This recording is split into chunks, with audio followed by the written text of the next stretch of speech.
Que Dieu vous bénisse. C'est le samedi 18 juillet 2020. Les aigles se rassemblent à nouveau. Louez le Seigneur. C'est ici un autre jour que nous sommes capables d'entendre la voix de Dieu qui nous parle à travers un prophète. C'est ainsi dit le Seigneur. Quelqu'un m'a fait un commentaire que ils ont dit que nous sommes déjà parfaits. Nous faisons déjà ce que frère Joseph a dit de faire. Pourquoi avons-nous besoin de lui? Je pense que c'est une déclaration très impie, c'est incorrect. Dieu envoie toujours un prophète. Dieu a toujours utilisé le même programme. La raison pour laquelle il envoie un prophète, c'est parce que nous ne sommes pas corrects, nous n'avons pas raison. Nous nous éloignons de la parole et les ministres nous ont éloignés de la parole. Et donc, Dieu doit envoyer un prophète et nous ramener à la parole. Et nous l'avons vu au cours des 60 dernières années. Ils se sont éloignés de la parole, ils sont éloignés du message du frère Branham, William Marion Branham, et ils nous ont, depuis 60 ans, et n'ont produit rien d'autre que des dissensions et brisé la communion entre les croyants.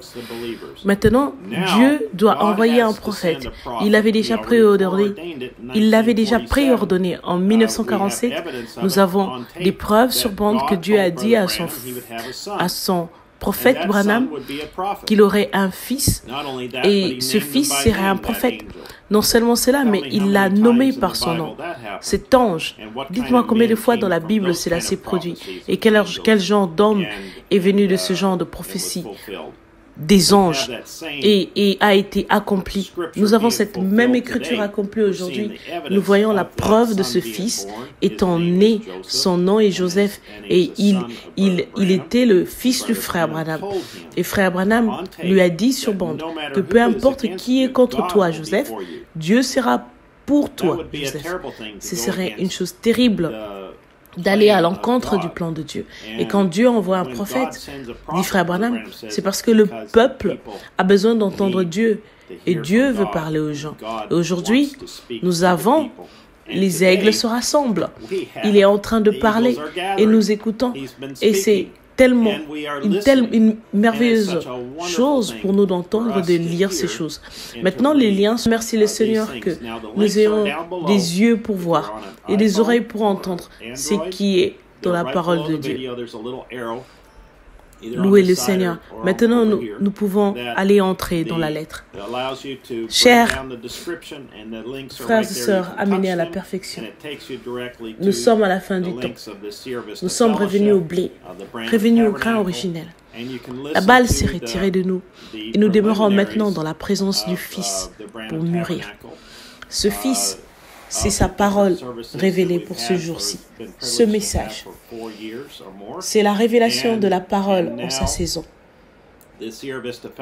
Et nous demeurons dans sa présence, mûrissons chaque jour en appuyant sur la lecture. Nous sommes la parole, sur la parole, qui produira la stature complète de l'épouse du Seigneur Jésus-Christ. C'est la révélation de la manifestation de la parole. Nous savons que la parole du Seigneur vient seulement au prophète, car il est le réflecteur de la parole de Dieu. Il ne peut rien dire. Il ne peut même pas dire ses propres pensées. Il peut seulement dire ce que Dieu lui révèle. Ce sont les pensées de Dieu prononcées par les lèvres de son prophète. Il nous a été révélé que la parole de Malachie 4 est la parole manifestée pour notre temps, qui appelle son épouse à sortir. Qu'est-ce qui appellera l'épouse à se rassembler? Le message appelle l'épouse à se rassembler. Voyez le cri de commandement? Le cri de commandement a été proclamé de partout dans le monde. Il appelle son épouse à se rassembler. Il dit, préparons-nous, l'enlèvement est proche. Tenez-vous à cette parole. Parce que nous nous sommes tenus à cette parole Il nous a dit dimanche, je vous ai vu là-bas, un groupe de personnes sanctifiées, toutes vêtues correctement, paisibles et propres, marchant comme ceci, au pas de l'Évangile. Elle était la parole. Ce ne sont pas la chair et le sang qui nous ont été révélés, qui nous ont révélé cela.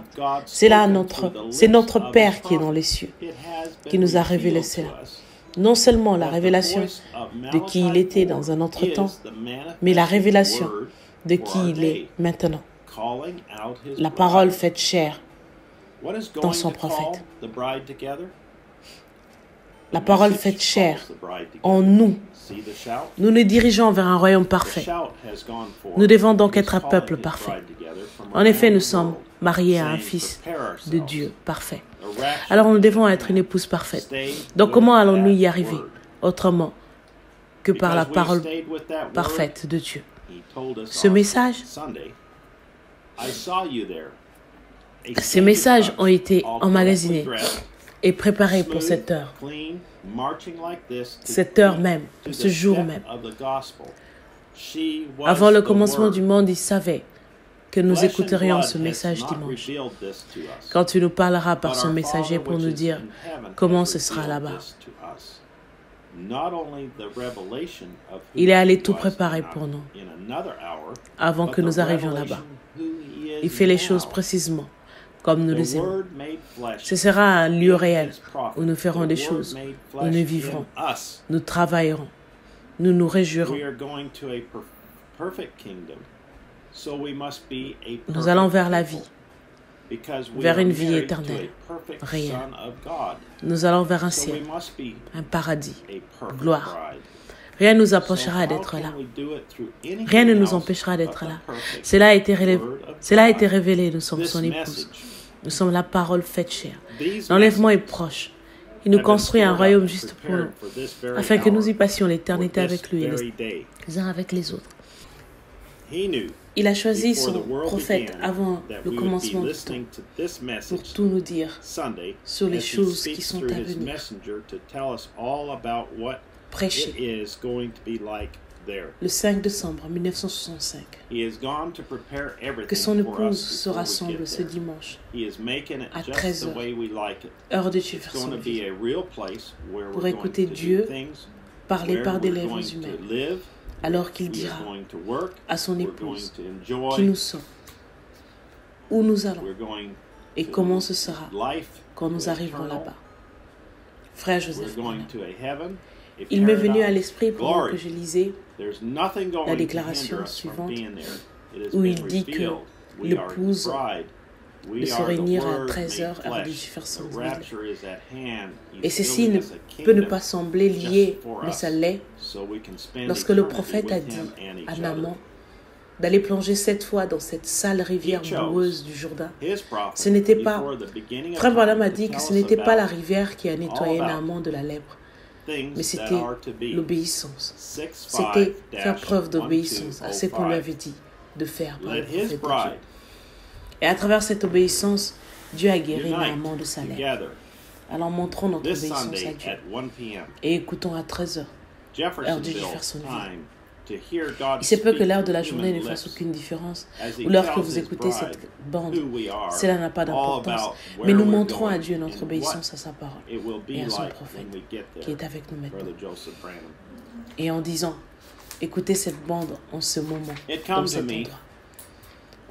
Nous vous remercions d'être à nouveau connectés et nous espérons et prions que Dieu vous gardera jusqu'à ce que nous nous revoyions. Amen.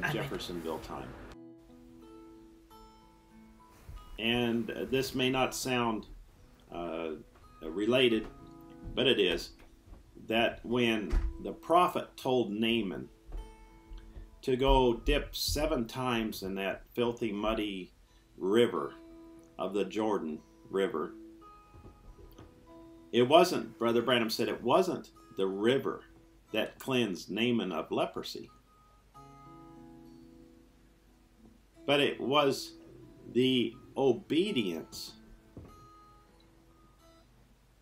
It was showing obedience of what he was told to do by the prophet of God, and through that obedience, God healed Naaman of his leprosy. So let's show our obedience to God, and let's listen at 1 p.m. Jeffersonville time. It may not make any difference what time of day or hour that you listen to that tape. It doesn't matter. But we are showing to God our obedience to His Word and to His prophet that's with us now, and saying, listen to this tape at this time and this place. We thank you for tuning in again, and we hope and pray that God will keep you till we meet again. Amen.